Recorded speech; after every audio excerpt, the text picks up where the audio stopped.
श्री स्वामी समर्थ. दंडवत आणि प्रणाम. मी रेखा जगदंबे. माझ्या यूट्यूब चॅनलमध्ये मी तुमचं अगदी मनापासून स्वागत करते आणि आजचा दिवस तुमचा शुभ जावो अशी महाराजांच्या चरणी प्रार्थना करते आणि आजच्या आपल्या नवीन विषयाला सुरुवात करते.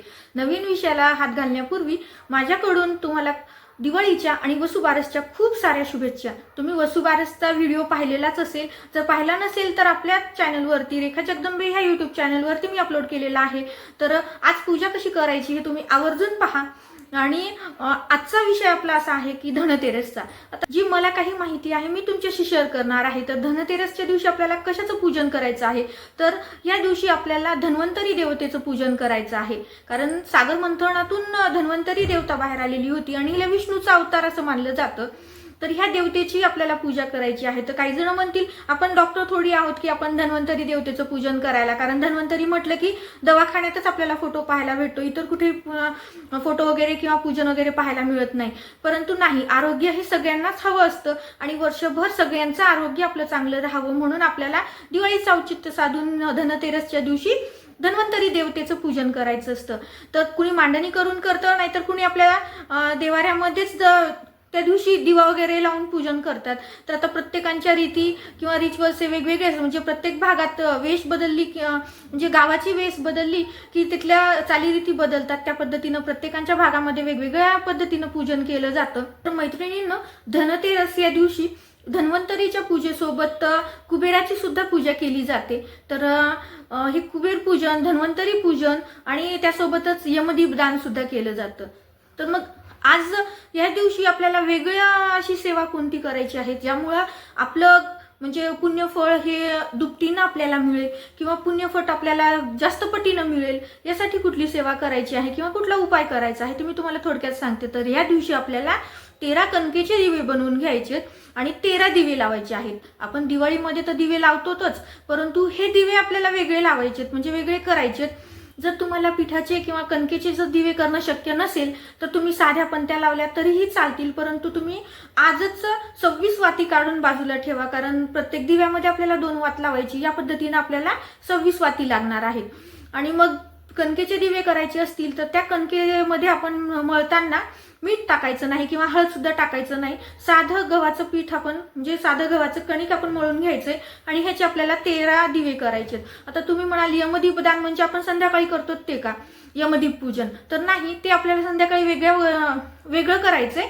त्याच्याशी याचा काही संबंध नाही. फक्त आपल्याला यामध्ये 13 दिवे करायचे. तर ते 13 दिवे कुणासाठी करायचे हे मी तुम्हाला आता सांगते. आता त्याआधी मी तुम्हाला सांगते की हे तेलाचे का तुपाचे दिवे असले पाहिजेत.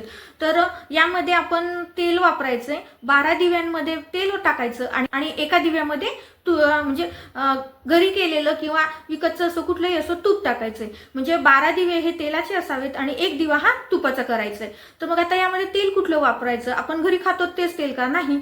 तर त्यासाठी जर तुम्ही खास तिळाचं तेल आणलं असेल तर ठीक आहे, तिळाचं नसेल तर मोहरीचं असेल तरीही चालतं. म्हणजे हे दोन्ही तेल नसतील तर तुम्ही साधं तुम्ही जे घरी वापरता ते तेल टाकलं तरीही चालतं, पण ह्या दोन्हीपैकी जर एखादं आणलं तर अतिउत्तम. मग आता हे यमदीपदान हे तेल टाकून 13 दिवे बनवले, तेल टाकलं, तुम्ही सगळं करून घेतलं. मग आता हे 13 दिवे कुणासाठी करायचे? तर हे यमदीपदान आपल्याला कुणासाठी करायचंय, कुणाच्या नावानं करायचंय? तर हे आता तुम्ही म्हणाल आपण एरवी एवढे दिवे लावायलोतच, मग हे 13 का? तर आजच्या दिवशी म्हणजे प्रत्येक दिवसाला एक महत्व असतं, कारण त्या दिवशी जे आपण सेवा करतो त्या सेवा जास्त फलित होत असतात. त्याच्यामुळं हा उपाय आपल्याला धनतेरसच्या दिवशी करायचा आहे. वर्षभरामध्ये तुम्ही कधीही हा उपाय करू शकत नाही किंवा हे धनतेरसला केल्यानंतरच ह्याचं फळ तुम्हाला 13 पट मिळतं. कारण तुम्ही 13 दीपदान करायला, तर तुम्हाला जर 13 पटीनं तुम्हाला पुण्यफळ पाहिजे असेल तर निश्चित हा उपाय तुम्ही करावा. मग हे 13 दिवे कणकेचे बनवून घेतलेले कुठं लावायचे? तर शक्यतोपर्यंत तुम्ही देवाच्या समोरच हे सगळे लावा. जर शक्य नसेल म्हणजे तुमचं घर मोठं असेल, कारण दिवाळी म्हटलं की लेकरांनी वगैरे घर गजबजून गेलेलं असतं. नवीन कपडे म्हणजे कपडे पण तेवढेच, घरामध्ये जेवढे मेंबर आहेत तेवढं म्हणजे सगळं साहित्य पण वाढलेलं असतं आणि दिवाळीच्या निमित्ताने सगळे एकत्र आलेले असतात. त्यामुळं म्हणजे कुटुंब मोठं आणि घर लहान असेल तर मग अशा वेळेस आपल्याला दिवे जर बाहेर ठेवायचे असतील तर थोडंसं भीती वाटते, कारण लहान लेकरं असतील तर त्यांना लागेल किंवा त्यांना चटका बसेल किंवा एखाद्या कपड्याच्या ठिकाणी जर ते तिथं म्हणजे त्याच्यावरती जर कपडे वगैरे पडले तर ते पेट घेतील, अशा एक मनात असंख्य प्रश्न असतात आणि भीती सुद्धा असते. त्यामुळे आपल्याला हे सगळं देवाच्या समोर ठेवलं तरीही चालतं. जर म्हणजे ज्या गोष्टी आपल्याला बाहेर ठेवता येतात, म्हणजे जिथं आपल्याला दान करायचं ते जर आपण ठेवू शकलो तर अतिउत्तमच. पण जर सगळेच दिवे आपण 13चे 13 दिवे वेगवेगळ्या ठिकाणी नाही ठेवू शकत, त्याच्यामुळे आपण हे सगळे दिवे देवाच्या समोर ठेवायचे, देवाच्या समोर पेटवायचे आणि नंतर मग बाकीचे दिवे तुम्हाला जिथं ठेवता येतील तिथं तुम्ही ते ठेवून द्यायचे. तर मग आता हे पहिल्यांदा देवाच्या पुढे आपण हे 13 दिवे ठेवल्यानंतर तर पहिला दिवा कुणासाठी, तर प्रत्येक कामाची सुरुवात आपली श्री गणेशापासून होते, म्हणून पहिला दिवा हा श्री गणेशांसाठी लावायचा आहे. आणि म्हणजे आपण ते त्यांना अर्पण करायलो, हा भाव मनात ठेवायचा आहे. ह्या गोष्टी म्हणजे आपण प्रत्येक दिवा पेटवताना सांगायचंय की हा दिवा मी गणपती देवतेसाठी पेटवलेला आहे किंवा हे माझं जे दीपदान आहे ते ह्या देवतेसाठी आहे. तर पहिल्यांदा आपल्याला गणपतीसाठी दिवा लावायचा आहे. दुसरा दिवा हा आपल्या कुलदेवीसाठी कुलदेवतेसाठी लावायचा आहे.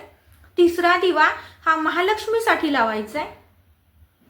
आणि मग चौथा दिवा धनतेरस आहे, त्याच्यामुळे हे तिन्ही देव झाल्यानंतर आपल्या देवाऱ्यातले आपल्याला म्हणजे धन्वंतरी देवतेसाठी लावायचा आहे. आणि त्यानंतर मग आता पाचवा दिवा लावायचा आहे आपल्याला धन्वंतरी देवतेसोबत आपण कुबेराची सुद्धा धनतेरसला पूजा करतो, त्यामुळं पाचवा दिवा हा आपला कुबेरासाठी लावायचा आहे. आणि त्यानंतर सहावा दिवा जो तुपाचा दिवा केलेला आहे, कारण आपण 12 दिवे तेलाचे केलेले आहेत आणि एक दिवा तुपाचा केलेला आहे, तर तो तुपाचा दिवा जो आहे ते आपल्याला तुळशीच्या ठिकाणी लावायचा आहे. आणि त्यानंतर मग सातवा दिवा हे आपल्याला गोमातेला लावायचं आहे. तर गोमाता जर तुमच्या जवळपास जर गोमाता असेल किंवा तुमच्या घरीच गाय असेल तर तुम्ही ते गोठ्यात नेऊन ठेवा. जर तुमच्या घरी किंवा जवळपास जर गाय नसेल तर आपण निश्चित आपल्या देवघरात गाय असते तर आपण ते सगळे दिवे म्हणजे मी तुम्हाला आधीच सांगितले की आपल्याला जे शक्य आहेत तर नेऊन लावणं ते आपण तिथं नेऊन लावायचे आणि जे शक्य नाहीत ते सगळे देवासमोर ठेवायचे. तर आपण तुळशीचा जो दिवा आहे तो तुळशी वृंदावनामध्ये नेऊन ठेवायचा आहे. त्यानंतर गाईचा जो दिवा आहे तो गोठा असेल, घरी गाय असेल किंवा शेजारी गाय असेल तर तिथं नेऊन लावा, नसेल तर तो दिवा सुद्धा आपल्या देवघरासमोरच ठेवायचा आहे. त्यानंतर आहे यमाचा दिवा, 8वा दिवा आहे यमाचा दिवा. तर मग आता हा यमाचा दिवा हा सुद्धा आपल्याला देवासमोरच ठेवायचा आहे, परंतु ह्याची जी ज्योत आहे किंवा ह्याची जी वात आहे ती आपल्याला दक्षिण दिशेला करायची आहे. यमाची दिशा म्हणजे दक्षिण दिशा आहे, त्यामुळं हा दिवा ठेवताना म्हणजे देवाच्या समोर जरी ठेवलेला असेल, एकाच ताटामध्ये सगळे दिवे ठेवलेले आहेत तरी सुद्धा ह्याची दिशा ही दक्षिण दिशेला असेल, या पद्धतीने हा दिवा आपल्याला ठेवून घ्यायचा आहे. आणि त्यानंतर मग 9वा दिवा आहे आपल्या घरातला पाण्याचा साठा म्हणजे जलदेवता. म्हणजे आपण जे ओट्यावरती किचन ओट्यावरती म्हणा किंवा बाजूला आपण हंडामध्ये भांड्यामध्ये किंवा रांजण असेल माठ असेल अशा ठिकाणी आपण यामध्ये आपण पाणी भरून ठेवतो. तर जिथं आपलं प्यायचं पाणी आहे ते एक दिवा जलदेवतेला अर्पण म्हणून आपल्याला एक दिवा तिथं आपण किचन ओट्यावरती किंवा जिथं पाणी ठेवतो त्या ठिकाणी ठेवला तरीही चालतो. आणि तिथं जर तुम्हाला म्हणजे अडगळ वाटत असेल किंवा लेकरं जातील हात लावतील याची भीती वाटत असेल तर तो सुद्धा जलदेवतेचा दिवा तुम्ही देवाच्या समोर ताटातच ठेवला तरीही चालतो. त्यानंतर अग्निदेवतेची सुद्धा पूजा करायची आणि एक दिवा आपल्याला अग्नीला सुद्धा समर्पित करायचा आहे. तर हा दिवा तुम्ही गॅसजवळ ठेवायचा आहे. आता गॅसजवळ तुम्ही दिवा पेटवून ठेवला तर तुम्हाला चटका बसू शकतो, म्हणून तुम्ही त्याची काळजी घ्या. किंवा गॅसच्या पाईपच्या जवळ तुम्ही तो ठेवायचा नाही, तर गॅसचं पूजन करून घ्यायचं आणि थोड्या वेळ तिथं ठेवून तो थोडासा बाजूला ठेवून द्यायचा आहे. किंवा हा सुद्धा दिवा तुम्ही देवाच्या समोर अग्निदेवतेचा आहे म्हणून ठेवलात तरी सुद्धा चालतं.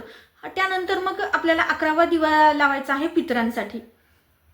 मग हा पितरांना समर्पित करायचा आहे. जर तुमच्याकडे पितरांचे फोटो असतील तर फोटोच्या ठिकाणी जर तुम्ही ठेवू शकत असाल तर हा दिवा तुम्ही पितरांच्या फोटोच्या जवळ ठेवा. आणि तिथं जर ठेवू शकत नसाल तर हा सुद्धा दिवा तुम्ही तुमच्या म्हणजे देवाच्या समोरच ठेवायचा आहे. जर तुम्ही फोटो जवळ जर ठेवलात तर त्याची दिशा ही दक्षिण दिशेलाच ठेवायची आहे, परंतु जर तुम्ही देवासमोर पितरांचा दिवा ठेवलेला असेल तर तो इतर दिव्यांप्रमाणेच ठेवा, त्याची दक्षिणेला वात करण्याची काही गरज नाही.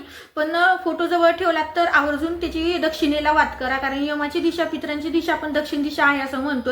तर त्यानंतर 12वा आहे चित्रगुप्तासाठीचा दिवा. तो सुद्धा आपण देवघराच्या समोर म्हणजे ज्या ताटामध्ये दिवे आहे तिथंच ते ठेवायचं आहे, पण चित्रगुप्ताला समर्पित आहे हे पण आपण सांगूनच तो दिवा प्रज्वलित करायचा आहे. आणि त्यानंतरचा सगळ्यात शेवटचा म्हणजे 13वा दिवा. तर हा 13वा दिवा आपल्याला आपल्या मुख्य प्रवेशद्वाराजवळ ठेवायचा आहे. आपण संध्याकाळी सकाळी तर दिवे लावतोच, परंतु हा दिवा जो पिठाचा बनवलेला आहे किंवा तुम्ही मातीचा जरी पण त्यामध्ये जरी लावलेला असेल तरी हा दिवा तुम्ही म्हणजे तुळशीचा दिवा किंवा गोठ्यातल्या, आता गोठ्यात गाया, आता आपण शहरात राहतो तर गायी नसतातच किंवा गोठा बाजूला नसतोच, त्याच्यामुळे आपण तो देवघरासमोरच ठेवतो. परंतु शक्यतोपर्यंत जलदेवतेचा, अग्निदेवतेचा, तुळशीचा आणि मुख्य दरवाजाजवळ ठेवायचा. हे दिवे तुम्ही उचलून त्या ठिकाणी ठेवले तरीही चालतात, आणि नाही ठेवले तर ते ताटातच देवासमोर ठेवले पण त्यांना समर्पित केले तरीही चालतात. पण आपण तुळशीचा दिवा आणि मेन प्रवेशद्वाराजवळचा दिवा हे 2 दिवे मात्र आपण आवर्जून ठेवू शकतो. त्यामुळं हे एक दिवा तुळशीजवळ आणि तुपाचा तुळशीजवळ ठेवायचा आहे फक्त. बाकीचे सगळे तेलाचे दिवे म्हणजे तुम्ही ताटात ठेवा किंवा तुम्हाला सांगितल्या पद्धतीनं तुम्ही तसं करू शकता. कारण तुम्हाला हे वारंवार सांगायले, कारण 13 दिवे लावायचे तर मग ते ठेवायचं कुठं हा मोठा प्रश्न पडतो. मग त्याच्यामुळे असंख्य प्रश्न मनात येतात आणि मग आपली ती सेवाच राहून जाते. असं व्हायला नको म्हणून मी ते रिपीट केलेलं आहे. तर 13वा जो दिवा आहे ते मुख्य दाराजवळ तुम्ही, आपण म्हणजे चौकटीजवळ तर 2 दिवे 2 साईडनी ठेवतोच, तर तिथंच तुम्ही एक बाजूला पण हा दिवा ठेवू शकता. कारण हे 13 दीपदान केल्यावर आपल्याला म्हणजे अगण्य असं 13 पटीमध्ये आपल्याला आपलं पुण्यफळ प्राप्त होतं. आणि हे धनतेरसच्या दिवशी उपाय केला जातो, वर्षभर आपल्याला हा उपाय करता येत नाही. तर ह्या दिवसाचं औचित्य साधून ही जर सेवा केली तर निश्चितच तुमचं पुण्यफळ वाढेल, तुमच्या आयुष्यात येणाऱ्या खरंच समस्या कमी होतील किंवा त्या पुण्यफळाच्या बलाने तुमच्या आयुष्यात आनंद, उत्साह या सगळ्या गोष्टींनी तुम्ही परिपूर्ण बनाल. त्यामुळं आवर्जून ही साधी सोपी सेवा आहे. जर तुम्हाला आवडली असेल तर तुम्ही निश्चितच कराल, आणि आवडली नसेल तरी सुद्धा एक सेवा किंवा आपल्या आयुष्याचा एक भाग किंवा आपण ह्या सणाचा औचित्य साधायलो तर हा सण सेलिब्रेट करायचा म्हणून म्हणजे कुठलाही उद्देश मनात ठेवा, परंतु ही सेवा तुम्ही आवर्जून करालच अशी मी खात्री बाळगते. आणि दिलेली माहिती तुम्हाला कशी वाटली हे मला कॉमेंट्समध्ये सांगा. आणि चॅनलवरती आपल्या नवीन असाल तर चॅनलला सबस्क्राईब करायला विसरू नका. अशाच एका नवीन व्हिडिओसोबत, अशाच एका नवीन माहितीसोबत पुन्हा भेटूया. श्री स्वामी समर्थ. दंडवत आणि प्रणाम.